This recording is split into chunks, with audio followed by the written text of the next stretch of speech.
Vijay Devarakonda, Mrunal Thakur hero హీరోయిన్లుగా పరశురామ్ దర్శకత్వంలో తెరకెక్కిన చిత్రమే ది ఫ్యామిలీ స్టార్. ఈరోజు ప్రపంచవ్యాప్తంగా తెలుగువారందరికీ కూడా దగ్గరయ్యేందుకు ది ఫ్యామిలీ స్టార్ మూవీ విడుదలైన సందర్భంగా అసలు ఈ మూవీ ఎలా ఉంది, ఈ మూవీ హిట్టా ఫటా అనే అంశానికి సంబంధించి మనతో మాట్లాడేందుకు ప్రముఖ ఫిలిం క్రిటిక్ దాసరి విజ్ఞాన్ మనతో ఉన్నారు. విజ్ఞాన్ గారితో మాట్లాడు. విజ్ఞాన్ గారు హాయ్ అండి. నమస్తే అండి. ఈరోజు the family star movie release అయింది. ఏంటి, ఎలా ఉంది మూవీ? పరశురామ్ డైరెక్షన్లో ఇంతకుముందు విజయ్ దేవరకొండ గీతా గోవిందం చేశాడు. సో ఆ తర్వాత అంటే అది అనుకోకుండా 100 కోట్ల సినిమా 100 కోట్లు వసూలు చేసింది. ఆ టైంలో విజయ్ దేవరకొండకి అంత మార్కెట్ ఉందా లేదా అనే టైంలో అంటే అప్పుడప్పుడే జస్ట్ అప్పుడు చిన్న చిన్న సినిమాలు హిట్ అయ్యే టైం అనమాట. సో సడన్గా ఈ సినిమా వచ్చేసరికి అరే ఈ సినిమా పర్వాలేదు, ఇతను కూడా 100 కోట్ల హీరో అనుకున్నాడు. ఆ తర్వాత మార్కెట్ అమాంతం పెరిగిపోయింది. నెక్స్ట్ పాన్ ఇండియా స్టార్ అయ్యాడు ఆల్మోస్ట్ లైగర్ సినిమాతో. తర్వాత చిన్నగా గ్రాఫ్ పడిపోయింది. ఎప్పుడెప్పుడా విజయ్ దేవరకొండ మంచి సినిమా హిట్ ఇస్తాడా అని ఎదురు చూసే వాళ్ళకి మొన్న ఖుషి కొంచెం ఊరట అని చెప్పుకోవచ్చు.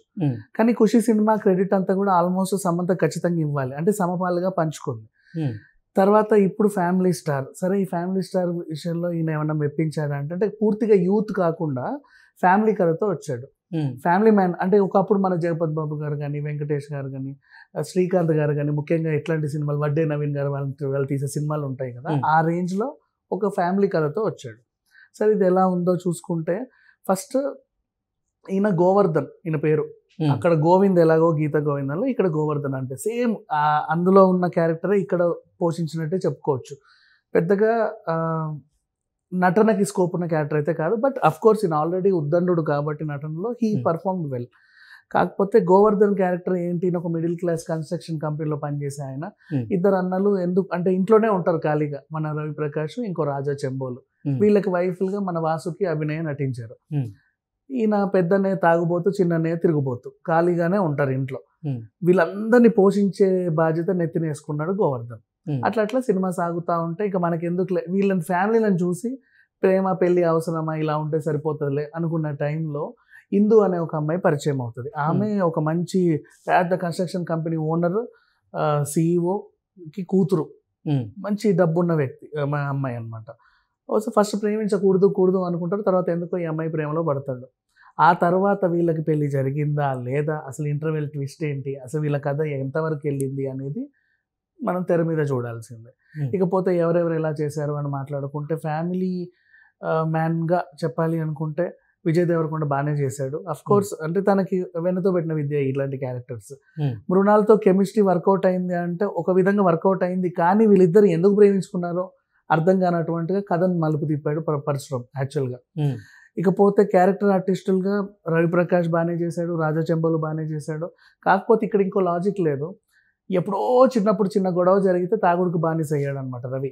అప్పటి నుంచి తాగుతానే ఉంటాడు, ఎందుకు తాగుతాడో తెలియదు. అంటే అదేం తాగుడు అనమాట. అంటే మరి అంత డీప్గా ఆయనకి హర్ట్ అయినటువంటి విషయం ఏంటంటే లాజిక్ లెస్. ఓకే. ఇంకా ఈ అమ్మాయి పెద్ద సిఇఓ కూతురు, బాగా డబ్బున్న అమ్మాయి, పిహెచ్డి చేయాలని కుతూహల పడతా ఉంటుంది. చాలా లాజిక్ లెస్ పాయింట్ అది. అంటే ఇట్లాంటి చిన్న చిన్న మిస్టేక్స్ అన్ని ఎందుకు పెట్టాడో తెలియదు, బట్ అట్లా కథ నడుపుకుంటూ వచ్చేసాడు పరశురామ్. అంటే కథ మీద ఎక్కువ దృష్టి పెట్టాల. బేసికల్లీ డబ్బున్న వాళ్ళు పిహెచ్డి చేయకూడదు. డబ్బున్న వాళ్ళు పిహెచ్డి ఈజీగా చేయొచ్చు, చాలా సింపుల్గా చేయొచ్చు. ఆమె తలుచుకుంటే 5 నిమిషాల పని అది. ఆమె తనలాడుతూ ఉంటుంది పిహెచ్డి చేయడానికి. అంటే ఆమెకి జీవితంలో అదొక పెద్ద కళలాగా చూపించాడు. అట్లా అదేంటో అర్థం కాల బేసికల్లీ, అంటే ఆ రకంగా చూపించాడు.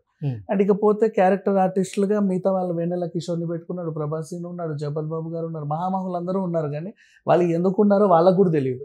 ఓకే. విజయ్ దేవరకొండ యాటిట్యూడ్ ఎలా ఉంది మరి? యాటిట్యూడ్ పర్ఫెక్ట్గా ఉంది. అంటే ఎలాగైతే గీతా గోవిందం నుంచి మాట్లాడుకుంటుంటే ఎందుకు గీతా గోవిందమే ప్రతిసారి తీసుకొస్తున్నాం అంటే డైరెక్టర్ అదే డైరెక్టర్ కదా, అప్పటికి ఇప్పటికి ఇతని చేత ఎలా చేయించుకున్నాడు అనే ఒక కంపారిజన్లో చెప్పుకోవచ్చు. అంటే విజయ్ దేవరకొండ మధ్యలో చాలా సినిమాలు చేశాడు, యాక్షన్ చేశాడు, లైగర్ లాంటి యాక్షన్ సినిమాలు చేశాడు, మన ఖుషి లాంటి మళ్ళీ లవ్ సినిమాలు చేశాడు. అయినప్పటికీ కూడా ఈ తరహా పాత్రల్లో ఆయన్ని డైరెక్టర్ ఎలా మలుచుకున్నాడు ఒకప్పుడు, అంటే ఆఫ్టర్ కొంచెం చాలా ఏళ్ళ గ్యాప్ తర్వాత ఎలా మలుచుకున్నాడు అంటే అప్పుడు రాబట్టుకున్న నటన ఇప్పుడు రాబట్టుకోలేకపోయాడు. అంటే స్క్రిప్ట్ అలా ఉంది. అంటే స్క్రిప్ట్ లో కానీ లేదా డైరెక్షన్ లో కానీ పరశురామ్ గారి మార్క్ ఎలా ఉందంటే ఏం చెప్తారు? Zero performance. అంటే అతను గీతా గోవిందం నక్కతోక దొక్కాడు అనుకోవాలి. మరి అదృష్టములో కథ అయిందో లేకపోతే కొంచెం తెచ్చుకున్నాడో, ఆ సినిమా ఎలాగోలాగో నడిపించాడు. బట్ ఇక్కడ అసలు కథ అంటూ ఏమీ లేదు, చాలా సింపుల్. ఆ విషయం ముందే వాళ్ళే చెప్పుకున్నారు. ఇది నార్మల్ కథ అండి, ఇదేం కొత్త కథ కాదు, మనందరిలో జరిగే కథే, మనందరి కుటుంబంలో జరిగే కథే, మీ అందరి కథే, ప్రతి ఒక్క కుటుంబం ఎలా స్ట్రగుల్ అవుతూ ఉంటుందో మిమ్మల్ని మీరు చూసుకుంటారని చెప్పుకొచ్చాడు. అఫ్ కోర్స్ కుటుంబ నేపథ్యంగా చూసుకుంటే ఫ్యామిలీస్ కి కనెక్ట్ అవుతుంది.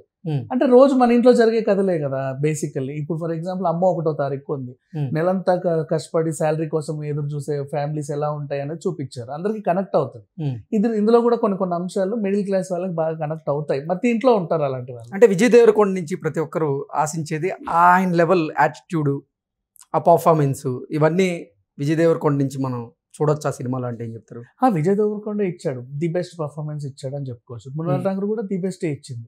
వీళ్ళిద్దరి మధ్య కెమిస్ట్రీ కొంచెం అంటే ఒక రకంగా పంట కింద రాయిలా అనిపించింది. ఓకే, మ్యూజిక్ ఎలా ఉంది?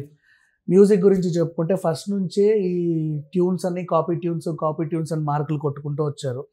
బ్యాక్గ్రౌండ్ స్కోర్ కూడా అంతగా ఏం మెప్పించలా, పాటలు కూడా కొంచెం చప్పచప్పగానే ఉండి, సినిమాకి ప్రధాన మైనస్ ఏమైనా ఉన్నాయంటే పాటలనే చెప్పుకోవచ్చు. గీతా గోవిందంలో పాటలు బాగా హిట్ అయినాయి, అందుకే అది ప్రజలకు దగ్గర అయింది. ఏంటి ఈ సినిమాలో పాటలు ఎవరికి కూడా అంత రిజిస్టర్ అయినట్లేవుగా, కనెక్ట్ అవ్వాలి. అదే గీతా గోవిందం హిట్ అయింది అంటే దాంట్లో 100లో 90% సాంగ్స్కి ఇచ్చుకోవచ్చు మనం. దీంట్లో అసలు ఏమీ లేదు. సినిమా కొద్దో గొప్ప నిలబడింది అంటే వీళ్ళ పర్ఫార్మెన్స్ వల్లే తప్ప పాటలు దాన్ని ఉద్ధరించింది ఏం లేదు. అది okay. Vijay Deverakonda mark fights, ఇంకా ఫైట్స్, యాక్షన్ ఇవన్నీ కూడా ఎంత తక్కువ మాట్లాడుకుంటే అంత మంచిది. అండ్ డైరెక్షన్లో మాత్రం చాలా లోపాలు ఉన్నాయి. డైలాగ్స్ కూడా పెద్దగా కనెక్ట్ అయ్యేలాగా ఏముండవు, but it's okay, not bad అనిపించవచ్చు. అండ్ నిర్మాణ విలువలు బాగున్నాయి ఏదైనా చెప్పుకోవాలి అనుకుంటే. కథ ఫస్ట్ హాఫ్ అంతా ఇండియాలో జరుగుతూ సెకండ్ హాఫ్ అంతా అమెరికాకి షిఫ్ట్ అయిపోతుంది. సో నిర్మాణ విలువలు ఏదైతే వీళ్ళు పెట్టిన ఖర్చు అంతా తెర మీద కనపడుతుంది. ఆ విషయంలో మాత్రం యాక్సెప్ట్ చేయొచ్చు. ఎడిటింగ్ కొంచెం క్రిస్పీగా ఉంటే బాగుండేది. అండ్ అంతే, ఇంకా పెద్దగా ఈ సినిమా గురించి చెప్పుకోవడానికి అయితే ఏం లేదు. ఓకే, మీరు ఇచ్చే రేటింగ్ ఏంటి? ఓవరాల్గా ఈ సినిమాకి నేను ఇచ్చే రేటింగ్ 2/5. అది కూడా వీళ్ళ పర్ఫార్మెన్స్లు బాగున్నాయి కాబట్టి, లేకపోతే ఆ మాత్రం కూడా ఇవ్వాల్సిన అవసరం లేదు. ఓకే. హిట్ ఆఫ్ అట్టా అంటే సినిమా హిట్ ఆఫ్ అట్టా అంటే ఫ్యామిలీ ఆడియన్స్ అయితే ఖచ్చితంగా ఒకసారి చూడొచ్చు. యూత్కి అయితే అసలు కనెక్ట్ అవ్వదు బేసికలీ, ఎందుకంటే ఈయన youth star. My dear rowdy boys, my dear rowdy girls అంటాడు. యూత్కే ఈయన ఒక ఐకాన్ లాగా, అంటే అందరికీ ఇష్టం.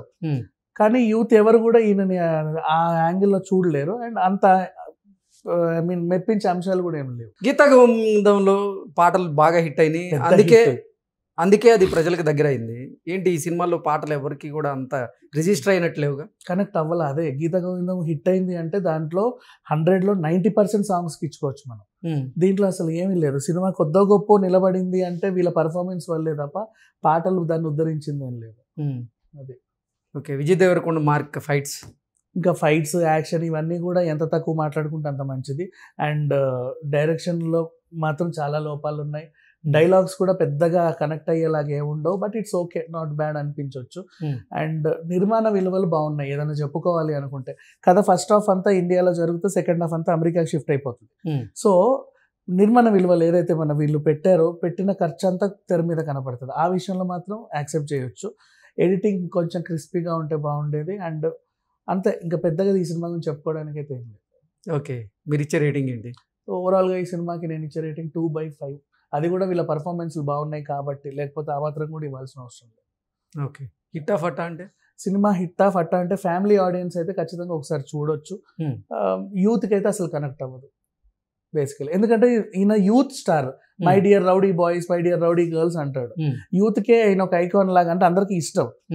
కానీ యూత్ ఎవరు కూడా ఈయనని ఆ యాంగిల్లో చూడలేరు. అండ్ అంత మెప్పించే అంశాలు కూడా ఏమి లేవు.